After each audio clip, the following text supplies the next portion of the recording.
maybe it'll be better the second time around, kind of like Drive was. All of the paintings are moving all the time. It's just often only a handful of frames. But there's like a video doing frame-by-frame stuff of like literally every painting like shifting slightly. There's scenes where like there's a painting in the background and then the camera changes and then like the eyes are closed and shit like that. I never noticed that. Yeah, it's kind of keep an eye out for that shit. I will. This is Audio Tapes and Visual Drugs. How you doing, Ryan? I'm doing good. A little bit of a spoilery start, but it's fine. That's what people come to expect from us. If you've never listened to the show before, we're going to be talking about media that we're interested in and nerding out over random stuff. And we skipped a week because Rhinestone was hunting. I don't know if you have any eventful things to talk about in regards to hunting. We almost got stuck on 4 separate occasions because stuck in what? It snowed in Arizona. Well, specifically like down towards the valley, the Phoenix area. Scottsdale, which is part of the Phoenix metropolitan area, got 4 or 5 inches. They had to rent snowplows. Oh, that's awesome. But we were hunting in a place called Baghdad, Arizona. All right. Where I believe it was either... So basically we're hunting javelina, which is essentially like a smaller boar. We got stuck, not in snow, but mud from when the snow melted. The season is only open for about a week. We definitely skipped like the majority of the season to wait for the snow to melt. And because we were scared of getting stuck, and we ended up getting stuck. So I'm kind of happy that you just talked about hunting for a minute, because my cat was just in the litter box and I could hear the cat digging, and then I could see on my microphone, Audacity recording here, and I could see the waveform bump up as my cat was peeing. So I'm really glad that I'm not, or that I wasn't recording and that didn't get picked up on it. So this is officially the highest quality audio show that you could be listening to on the internet. So this is normally where I think we talk about beverages. In this case, I'm just drinking coffee. My beer supply is out, unfortunately. But I do want to mention a beer that I drank the night before last night, Sunday night. Belated Christmas gift from my older sister. Every Christmas I always just ask for weird beers. My older sister, I think, took that a little bit too much to heart. And I was given a beer, which I will link, because I can't remember the name of it. I think it's called the Kelp Stout. I will put a link in the podcast description. But essentially, it is a stout beer that's actually brewed with kelp. Legit brewed with kelp. It honestly sounds pretty good, I'm not gonna lie. I hated it initially, but it kind of grew on me. I will try and do my best to describe it. Imagine like a really thick porter or kind of a lighter stout. Kind of has that same taste, but you know the feeling when you chug salt water? It just has that feeling to it. It almost feels like there's a grit to it. It was really weird. And then the aftertaste was just pure salt water.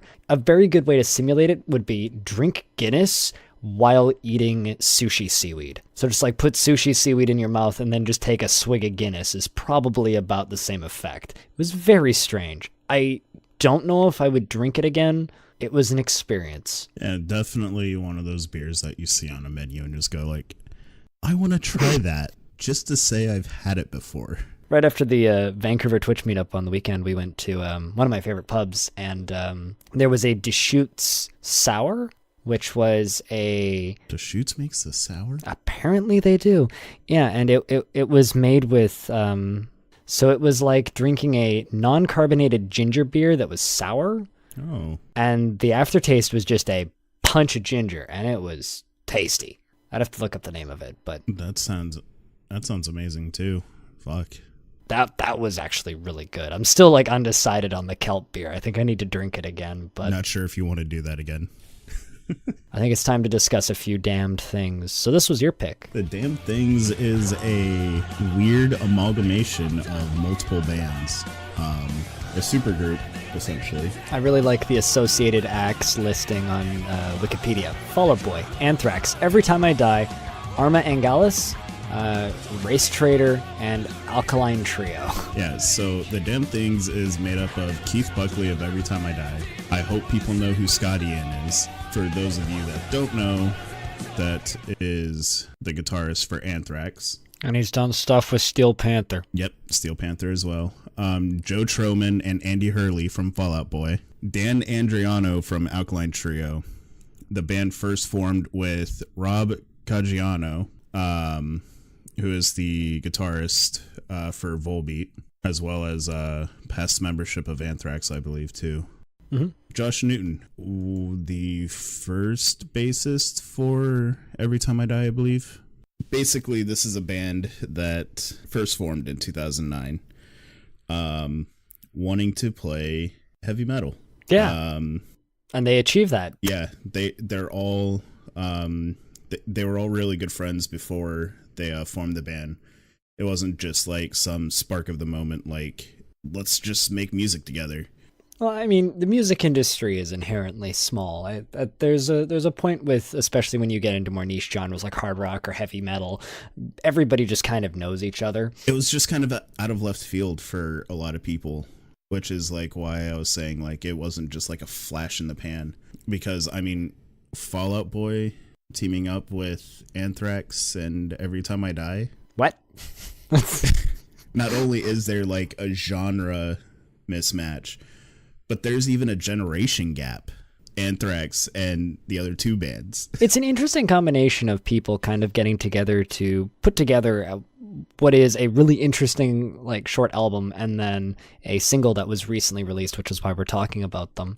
Honestly, I kind of had a lot of fun listening to their two releases. I'm trying to think how to word this.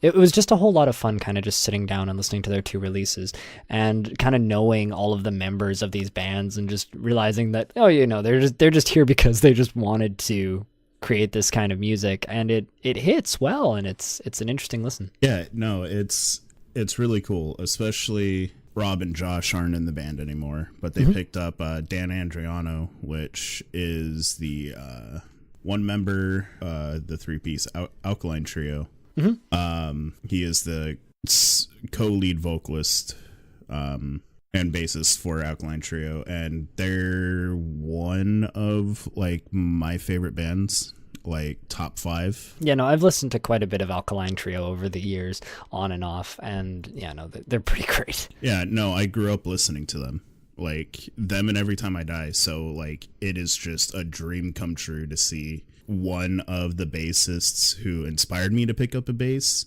playing with, you know, the vocalist for one of my, I think at this point it's safe to say that Every Time I Die is my favorite band of all time. I would be shocked if you said somebody else was, considering how many times you've seen them, and I don't think like we could have a countdown which is like minutes since a Every Time I Die reference on this show at this point. There's 0 podcasts without a reference. Without an every time, just like I have to bring up Iron Maiden at some point in every episode. Where's the Iron Maiden reference board? We just need like a bell, like a ding. You hear that? That's the sound of Every Time I Die. Recently, they released a single that's going to be off their new album, which comes out next month, April 26, 2019, which I'm honestly surprised by the label that's putting the album out. Nuclear Blast.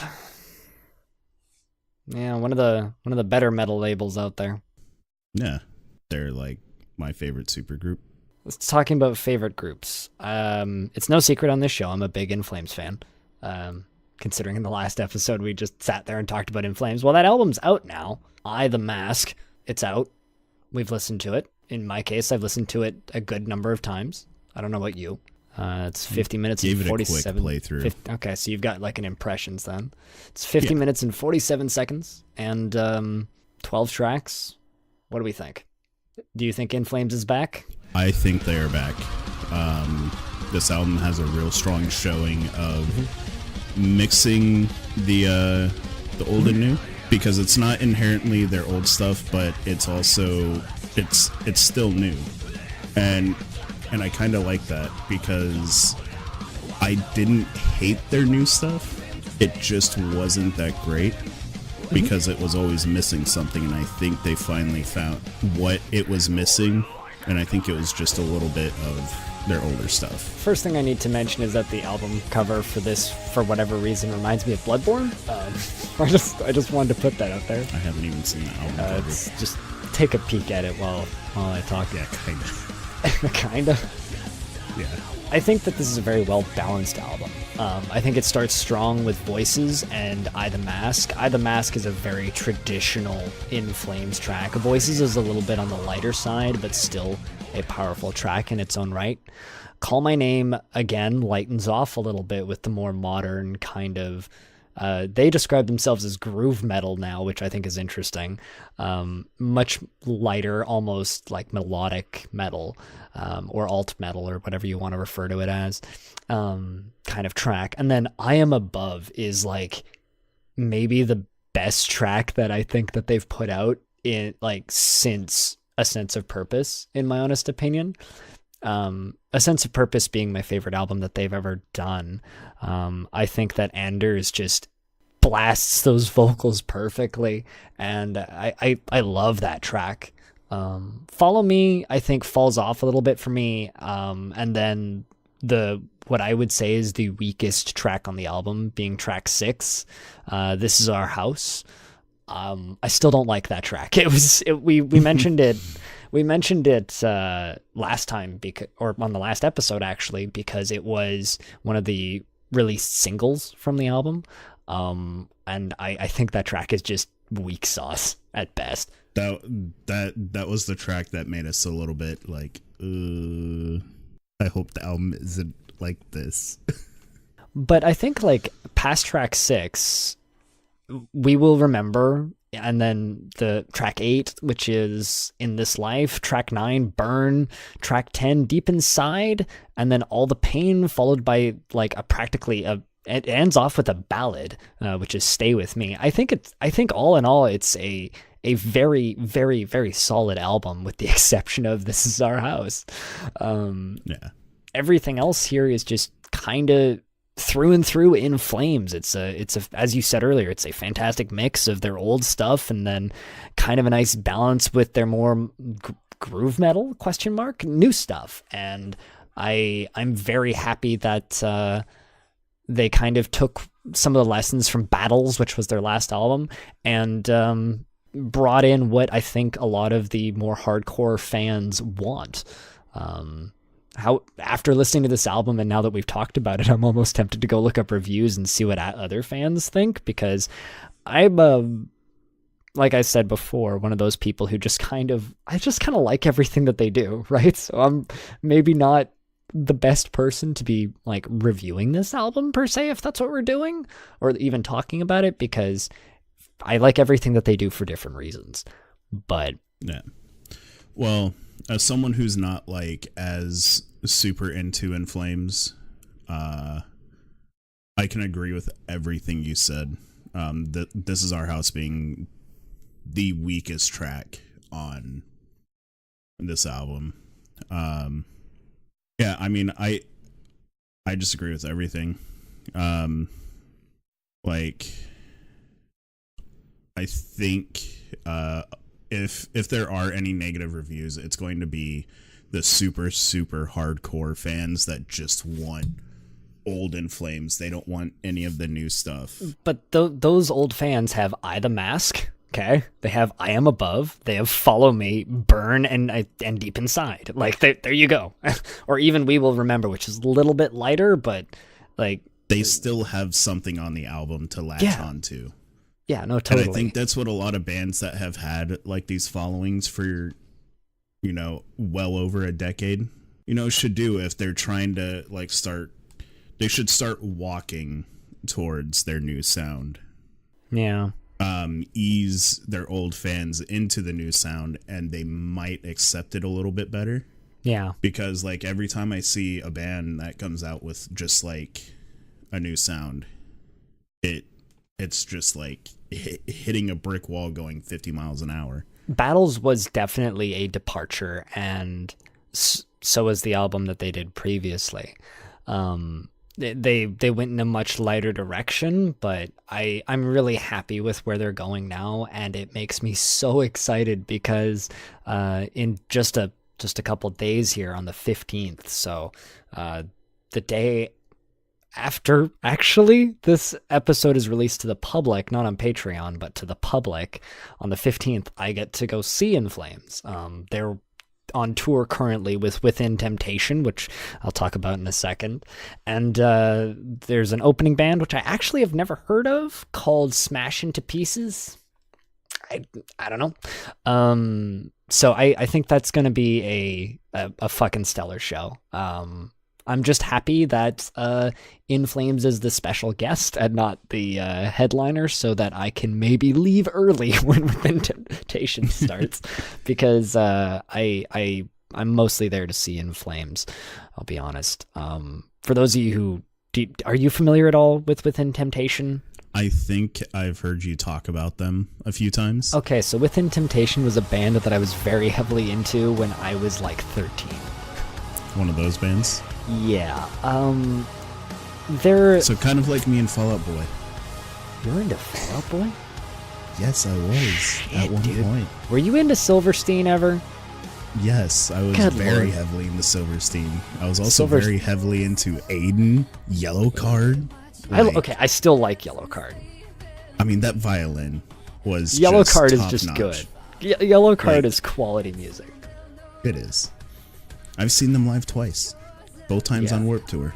Silverstein's done 8 shows in the last 4 years here, and every time they come by, I just look at it and I'm like, it's not $8 yet. They're always $14 shows. If I can get an $8 show, I'll go see them. But on the topic of Within Temptation's like a gothic, I hesitate to call them metal, hard rock band, maybe. Their vocalist is incredibly talented, and in general, I think their old stuff is quite good, especially if you go back and listen to tracks like Angels. They did some really good stuff back in the day, but I don't like their new stuff at all. They definitely kind of almost did. I think the way I look at Within Temptation now is I think the way a lot of In Flames fans were looking at In Flames, they just got lighter and lighter and lighter and lighter and lighter and just kind of lost all of their soul. And the vocalist for Within Temptation left for a bit and went and did an album with Armin van Buuren, who's a like very, very light house music artist or trance music artist. So to kind of give you an idea on the direction that they've gone, yeah, I mean, it makes sense, I think. I mean, as someone who's never listened, like, that's just like such a weird, like, well, I guess it's not that weird because we got the Black Queen, which has the vocalist of Dillinger Escape Plan working with Trent Reznor's old guitar tech. Pendulum went and turned into Knife Party, and Deadmau5 did a song with the lead singer of My Chemical Romance. Wait. You missed that? Really? Yeah. What's the name of that track? I gotta look it up. Professional Griefers. Which is... That sounds like a fucking Minecraft parody. It's just full of, like... That sounds like a irony fucking now. Minecraft parody. I mean, Jesus he was famous for Christ. playing Minecraft during shows, so, like, which is full of irony now that he put out a track called Professional Griefers and got banned from Twitch. Anyway, on the topic of professionally griefing things, do you want to talk about artwork griefing people? Smooth. You know, honestly, I think I'm just going to take a drink out of my coffee for that one because that was an 8 out of 10 transition and I've gone and ruined it now by commenting on it. So we're going to talk about Velvet Buzzsaw. All right, so Velvet Buzzsaw stars Jake Gyllenhaal. Mm-hmm. Which, when I watched the trailer originally, I must have missed where it said that. But I spent the entire trailer going like, who the fuck is that? Who is Wait, that? really? Yeah. And then I realized, like, oh shit, that's Jake Gyllenhaal. And I'm like, that's right. All right. So Um, so for just full disclosure here, if you want to watch this movie, don't watch the trailer. Just don't watch the trailer, just because it's full of spoilers. Just watch the movie. If you don't want to watch the movie, accept that you're going to be spoiled on everything in the movie because we're just going to be talking pretty bluntly about it for the next little bit. Velvet Buzzsaw is a movie that takes place takes place in is it Miami? I think it's either Miami or I LA. believe it starts. I believe it starts in Miami, And then they move to LA. Yeah, Yeah. Or it like jumps definitely back and goes forth. from Miami to the West Coast. Yeah, and the main character, who's named Morph, you know, What a fucking name, Morph Morph. Vanderwelt. Morph Vanderwelt. I think the whole goal of all No, of the he characters says Vanderwelt. Vanderwelt. Okay, well, Jesus, it's spelled Velt. Anyway, I I think the goal of everything in this movie is to make you hate these characters as much as goddamn possible. And basically, does it it's really well. yeah, it's really good at making you hate these characters. It is a movie about a bunch of insufferable art fiends who are gloriously rich and all making money off of each other with less than legal means. Essentially, they are artists, modern artists, and art salespeople, and Morph himself, who is a art critic. And it starts off kind of what seems like a drama, almost maybe like a character drama. That's kind of how it feels in the beginning, and then rapidly becomes a comedic horror film where a bunch of paintings start murdering people. I would say that this movie should be described as light horror. I hardly like they describe it as a Light. satirical supernatural horror film. Light horror, but it also brings in a lot of elements of slasher flicks, like gruesome deaths. Like Gretchen, one of the characters who I honestly believe is the most insufferable out of the entire cast. She is kind of a major bitch for absolutely no reason. She's a major bitch because she's paid to be a major bitch. She worked at an art gallery and then quit and went into the private sector for her own gains, and then is just like repeatedly hounding this art gallery to give her more money. And then like the art installment that she paid or like convinced them to show just to increase the value of, which is this giant sphere, and you're supposed to put your arm into this sphere to like It makes you feel things. Yeah, it's got like textures and I guess mechanical mechanisms in it. It's just this giant like shiny sphere, and you put your arm into it and it makes you feel things. And they describe it as erotic at one point. And do you want to describe it? Because you obviously don't like Gretchen. So basically, she sticks her hand in this fucking thing after having kind of a silent breakdown. Yeah. After viewing one of the paintings by Vetchel Dees, who has quite a storied past in the movie, but basically his paintings give people like these psychotic or it causes Morph to go into like this downward spiral of psychosis. Everybody around him doesn't see the big picture. He figures it out, but it's too late. Yeah. But essentially, Gretchen suffers this almost like silent breakdown and is just like, again, silently freaking out. Goes over to the sphere, thinking, maybe thinking that it's going to calm her down. Because she had just gotten into a fight with the gallery people. Because she wants to secure a spot for a showing in the fall. But she sticks her entire arm in there because that's what you're supposed to do. And then all of a sudden it activates. The pedestal that it sits on turns red, and all of a sudden you just start seeing blood spurt out, and then out of nowhere, you start hearing her scream. She continuously tries to pull her arm out. She's like wrestling with it, and then all of a sudden, she finally wrestles her arm free, but it's cut it off. And she just falls to the floor, bleeds out, and then the next day, people thought it was part of the art installation. So there's just like children like just stepping in the pools of blood, and like the morning people were just like, meh, whatever. Everybody thought it was part of the installation. Can I just say right now, I feel so fucking bad for that. Like, what's her name? Coco. Yeah, the girl that just keeps getting hired at all of these art galleries, and all of the people who work there just keep dying. And there's one scene in the movie where she's just like, yeah, like if I don't secure this job, I'm gonna have to move back home. And then like one of the last scenes of the movie is just her getting on an airplane. I was so glad that they put that in there. I'm so glad that she didn't die. Yeah, she was kind of wholesome.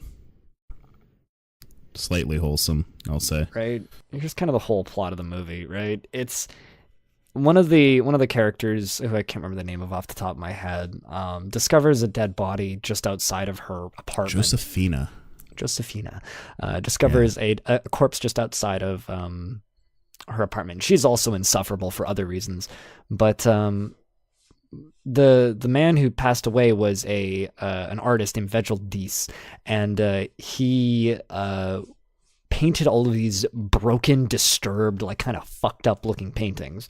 And one way or another, she ends up breaking into his apartment, kind of following his cat. And everything in his apartment has been like cued to be destroyed, burnt. And it turns out that he was a massive painter and had been painting for years. And because she worked in art sales, she steals these paintings, puts them in her house, and starts cataloging them. And one by one, these paintings either drive them insane or start literally killing people. And they don't really, and I think this is maybe where the movie starts like faulting a little bit. It doesn't really explain anything about it past that, aside from some of the paintings contain Dees's father's blood. So he was painting in the blood of a man that he killed, his father, and which is fucked. But it's fucked, but the reasoning behind it kind of makes you understand. Yeah. I don't. The father was like extremely abusive and shit like that. Yeah, he Morph pretty quickly decides he's going to write a book about this artist, and he is like cataloging everything and doing as much research on his history as possible, and uncovers a lot of things about his history, and it's very dark and kind of terrifying. But like, I really wish that they went into a little. Like, I wish this movie had another 20 minutes. Which is funny because a lot of like the criticisms of this movie is they describe it as slow, especially to get going. But I really wish there was another 20 minutes kind of giving some closure, because this film doesn't really have any closure. It's just everybody dies kind of thing, and then it ends.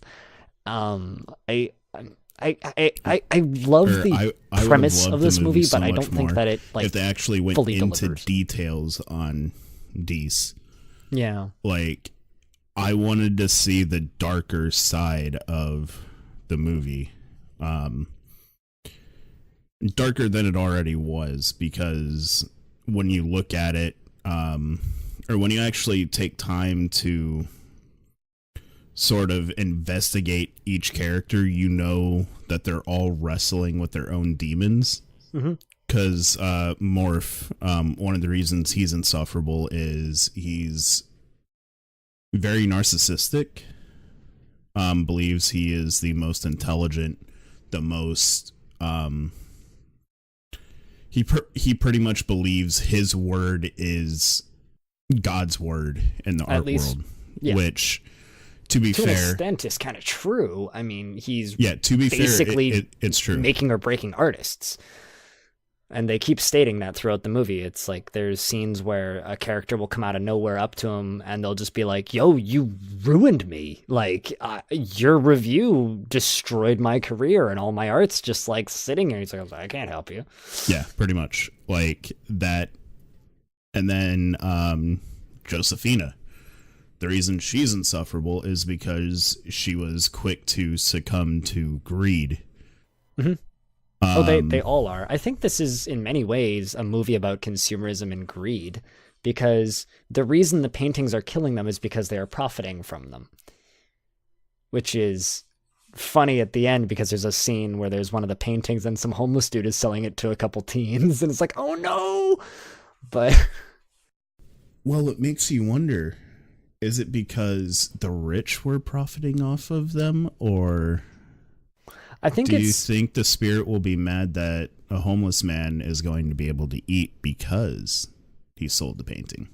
The way I see it is anybody who profits from this man's work because the work was stolen and supposed to be destroyed, anybody who profits from it for any reason, if the reason is greed, they get killed by the painting. At least that's how I see it. Or not necessarily even the painting, because one of the deaths isn't actually by one of Deese's paintings. It's by somebody else's paintings. Technically, two of them.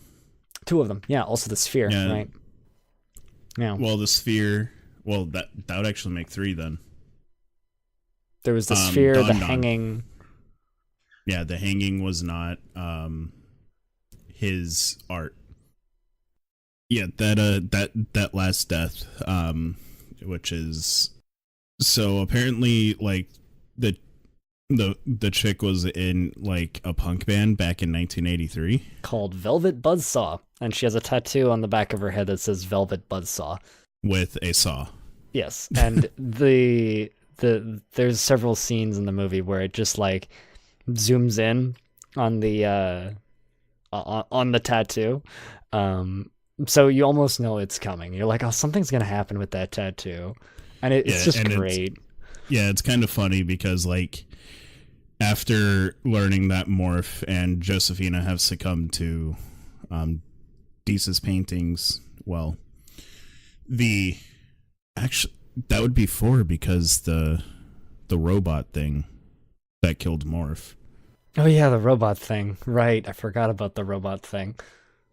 Hobo Man. Which I think Hobo needs to change his profile picture too. Yeah. She finally decides to, like, rid herself of all of her art at her house, thinking, that's going to save me. But guess what? Tattoos are art. And there's this great scene when you just, like, see the tattoo and it's, like, on the back of her neck. It starts dripping a little bit. The tattoo, like, shifts slightly and you see, like, the tiny little, like, bud of blood just, like, squeeze out, and then it just kind of, like, zooms out on her and you just see, like, this jet of blood shoot out of her neck and she just, like, falls over with a hole right through her. It's, oh man. I mean, if you're kind of like me and you enjoy movies like Saw and you just like seeing dumb gratuitous deaths for the sake of it, I was entertained by this movie. I think that it has a lot of faults. It's definitely not a perfect movie, but it was entertaining once people started dying for me. I really was hoping for more. When I originally saw the pitch, it's like, oh, it's paintings killing people. It's like, oh, that's such a neat idea. But I honestly don't think this movie delivers. Like, over time, I've just started to dislike it after thinking about it for a bit. Also, just side note, the production company for this movie is called Deese Pictures. That's funny. Oh my god. That's a little meta, but yeah, no. Netflix is going to die now. Yeah, Netflix is dead. Mm-hmm. Wait, what? I don't know. I enjoyed this movie, and I would recommend it if you like slasher flicks. It's good as a slasher flick. Anything else, it doesn't really deliver. Yeah. Like, it did a really good job of setting things up, but it didn't set them up enough. Yeah, and then the movie just kind of fell apart in the latter half and then just kind of ended. Yeah. At least Coco was okay. She got to keep the cat. Yeah. And did you notice that right before they showed the death scene, the cat, or it was like right after, the cat was like, not meowing, but doing kind of like that aggressive, Yeah. like meow thing The cat knows. that some cats do. The cat knows. growl. Yeah, no, it's what cats do when they're being aggressive. So, what if the spirit is also inside the cat? What if it is the cat? Bow, bow, bow. Put mean- the X-Files theme in there. I guess I'm going to be searching YouTube for X-Files theme then. Anyways, this has been Audio Tapes and Visual Drugs. Ryan, thank you very much for joining me. Seriously, it's been fun. Yeah. I'm kind of sad we missed last week, but it was very busy for you as well, as well as for me. We both had long weeks. Extremely Long weeks. But regardless, if you want to find early episodes of the podcast, you can do that on patreon.com/blindIRL, BLINDIRL. If you want to hear more of my voice or watch my streams, I stream on twitch.tv/blindIRL. And is there anything else you would like to shout out, Ryan? I also stream on Twitch. You can find me at twitch.tv/RYNESTONE. Rhinestone. You can also find me over on Twitter at DubsChecken. And I'm also on Twitter at BLINDIRL. All the links will be below. And thank you very much for listening. We'll see you next week. Did I cut you off there? Is there something you wanted to say? Okay, you said so I was like, oh shit, did I just cut him off?